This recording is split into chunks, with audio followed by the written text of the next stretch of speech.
Yo, like, subscribe, hit the notifications bell so you'll be notified every time I upload. As you can see down below, if you want to support my channel, you can become a member, which was only $2.99. I've been doing a ton of live streams lately.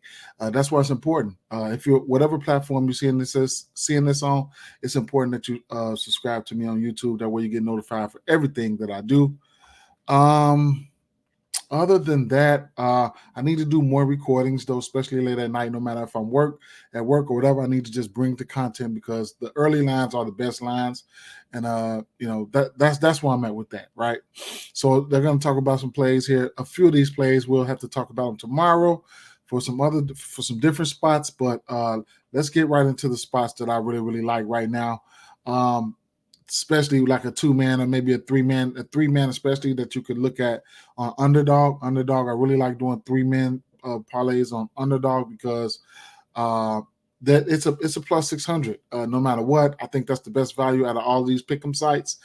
Don't get it twisted. The books are my first love there, but I have to do something for everybody. So make sure you tap into the live stream. We have bring a play.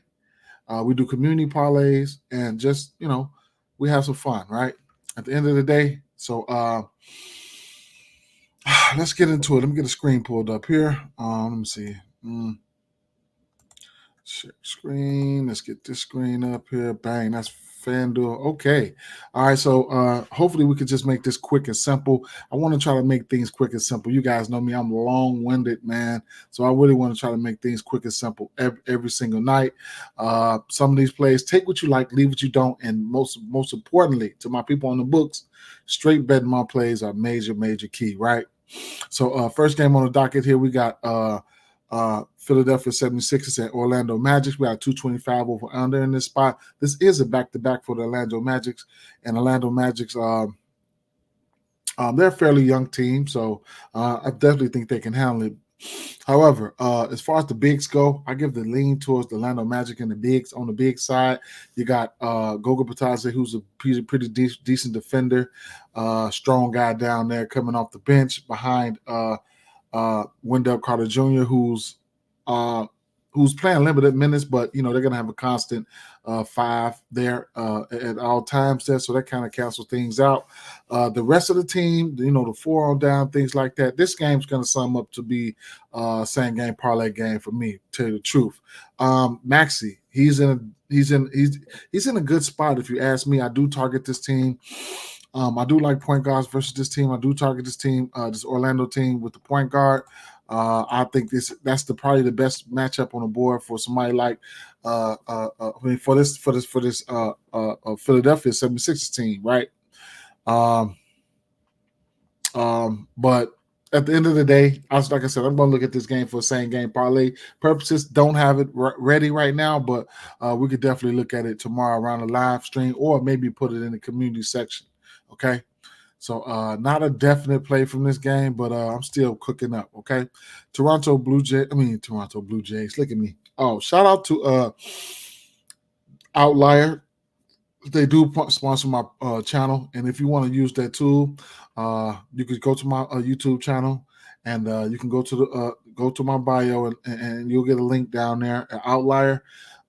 It's a tool that I'm using that you'll see me using in this video, and you could go to there and get a free week trial, right? Toronto Raptors at Washington Wizards. Here we got a 238.5 over under in this spot, right? This is a pace up matchup for the Toronto Raptors on the road, right? Do like pace, right? I'm an advocate for pace.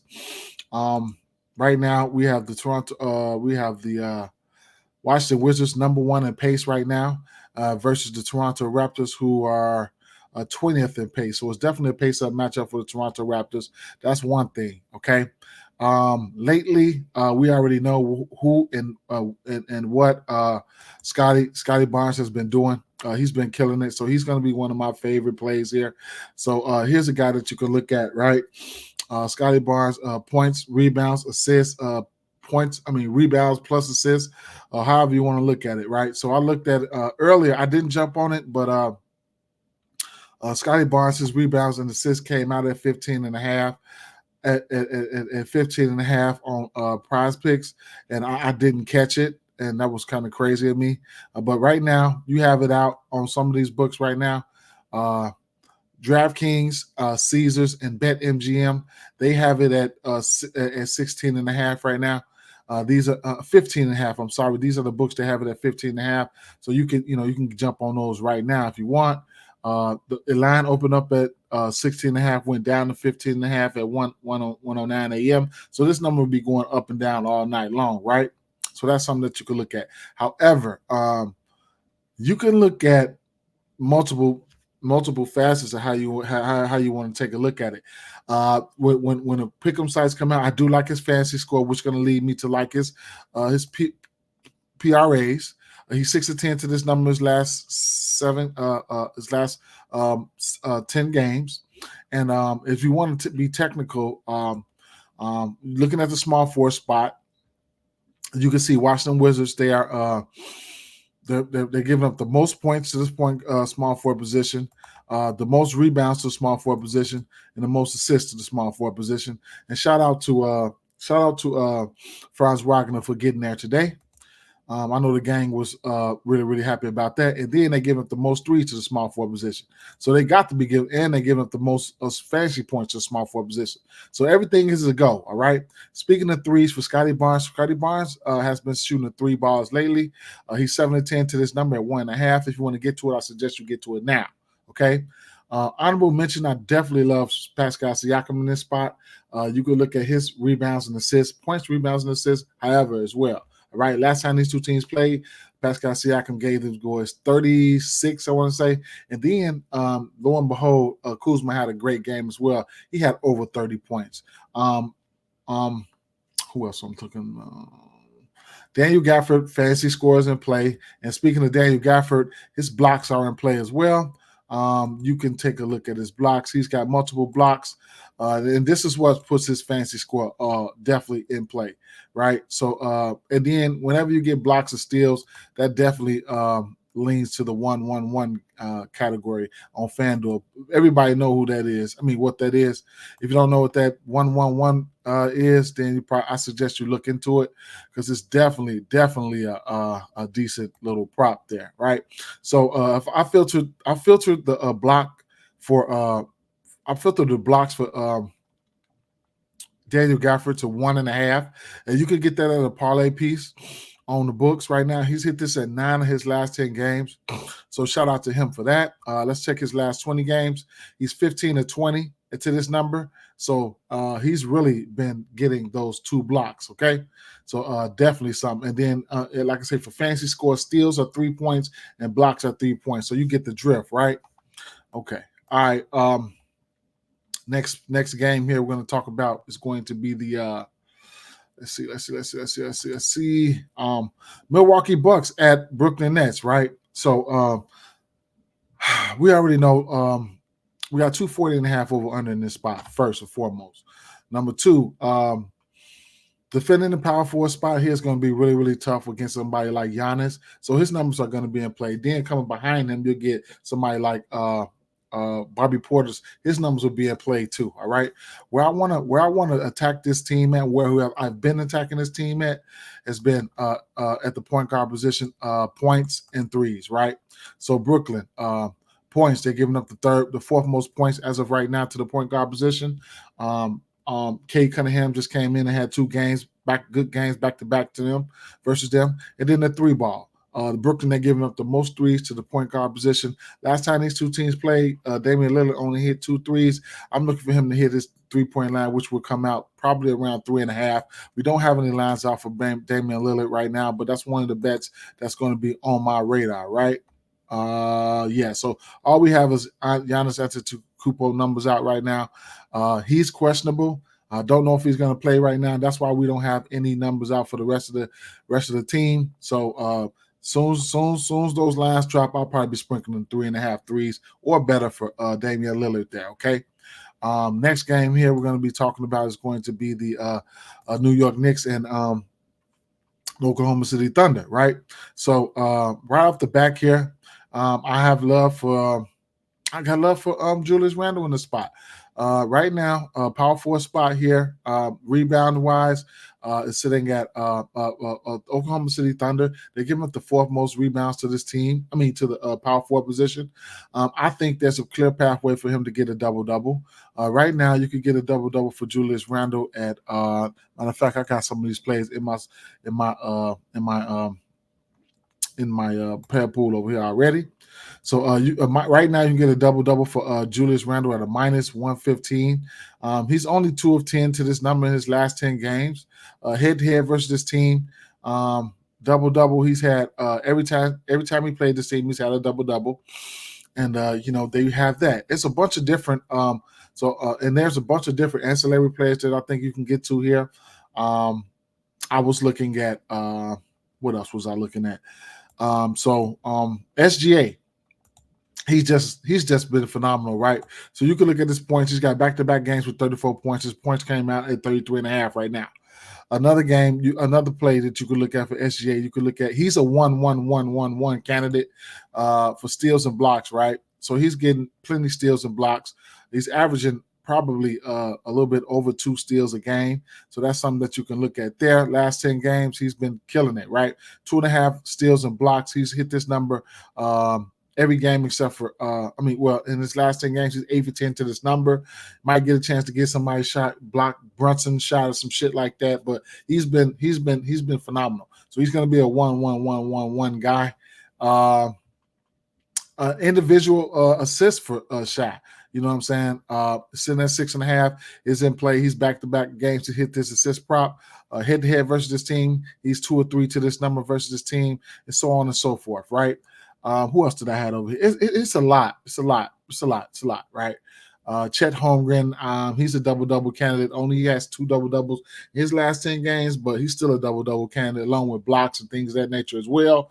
And it's just a lot of things that's in play here. This game's probably going to come up to to shape up to be a nice same game parlay game. Probably Isaiah Hartenstein rebounds are in play sitting at 9.5. This team not only gives up rebounds to the center, to the power forward position, but they also give up rebounds to the center position. I don't know what happened tonight versus Minnesota, but man, Minnesota went out there and just Minnesota last night, man. So it is what it is. Double-double. I'm going with the double-double with Julius Randle, though, for sure.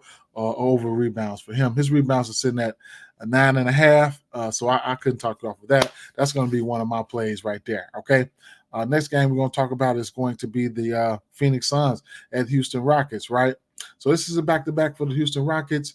Long story short, not going to talk about anybody else except for Yusuf Nurkic. Okay, he's coming back. He had something going on with the family issues, and I'm gonna just leave it at that, right? No injury, fresh body. Hasn't faced this team this year. Yusuf Nurkic have been really playing some good ball. Hopefully everything will happen. Whatever happened with his family or whatever happened while he was gone is hopefully everything is okay. But looking at him right now and looking at his numbers, what he's been doing has been phenomenal since before he's left.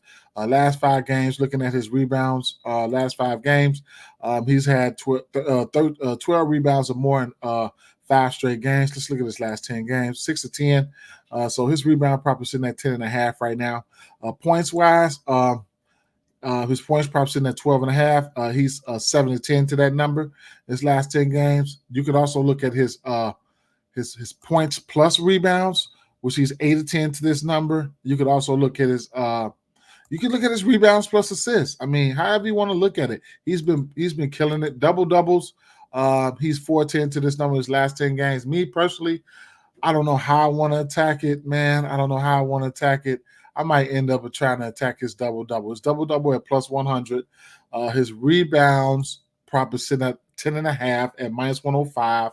And his points line is sitting at 12.5. I might take the double-double, or I might take his points plus rebounds. His points plus rebound sitting at 22.5. I don't know exactly how I want to attack it. I don't know, man. Maybe I'm going to just settle for the double-double, right? I might just settle for the double-double at plus 100, right? That's probably where I'm going to end up at, okay? Last but not least, last game on the docket here. is the Cleveland Cavaliers at Dallas Mavericks, right? So we only have Donovan Mitchell and Luka Doncic out. And what I did was right now I took the 3 threes for Donovan Mitchell on the books and the 4 threes for Luka Doncic. Hopefully these guys hit this. If you've been riding with me, we've been riding Luka Doncic's 3-pointers at 3.5. Now it's coming out at 3.5 at a parlay piece. The 3.5 is sitting at a parlay piece. I probably don't go to the 5, but he definitely can hit the 5. He's been crushing it, phenomenal. He's been phenomenal, right? You could look at anything. I can't talk you off anything from Luka Doncic. You could look at his points. You can look at his threes. You can look at any and everything. You know what I'm saying? I can't take nothing. His rebounds can't take you nothing from Luka Doncic right now, man. So it is what it is. And that honorable mentions here, you got a 7-1 Derek Lively going up against a 6'10", 6'9", 6'10", Jared Allen. Both of those rebounds were in play for those guys. As long as Karis LeVert is a go, his numbers are in play tomorrow. And Tim Hardaway Jr. for sure is in play for threes, man. With that being said, I'm gonna be gone here from here. My top 3 plays, I'm getting ready to play right now. I'm probably just getting ready to put them in there right now. I'm just probably gonna go with Scotty Barnes PRAs. I'm going to go with Yusuf Nurkic rebounds or double, whichever one I get on underdog, and then the double or rebounds for Julius Randle on underdog. That's a 3-pick right there. Check us out tomorrow. Join the live, man. Come join the discussion. At the end of the day, it's us versus the books. Peace out.